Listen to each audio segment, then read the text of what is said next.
Hello, I'm Rich Kirkpatrick. I'm the author of Mind Blown, Unlock Your Creative Genius by Bridging Science and Magic. A lot of us think that creativity is a product. But you know what? Creativity is actually a process.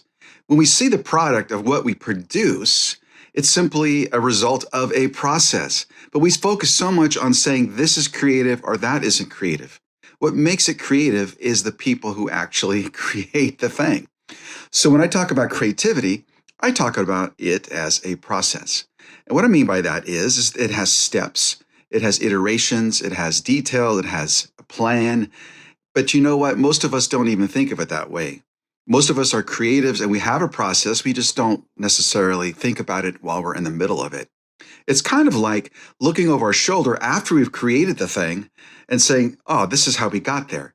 That is the creative process. And so it helps us sometimes, not necessarily if we're in the middle of it, but it helps us sometimes to look over our shoulder and see what happened so I can do it better next time. And that's what Mind Blown does. It unlocks a creative genius by talking about this bridge that's between magic and science. You see, there's science to magic and there's magic to science. And if we are able to bridge between those two things, that's what creativity is.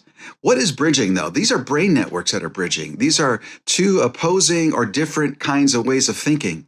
And when we actually embrace that bridge and learn to cross it quicker, we actually become more creative. So creativity, it's a process, not a product. It's like saying that tombstone is a person's life. That's a representation of that person's life. Living in that process is creativity. Creativity is more than just a thing. How about this? I create, therefore I am.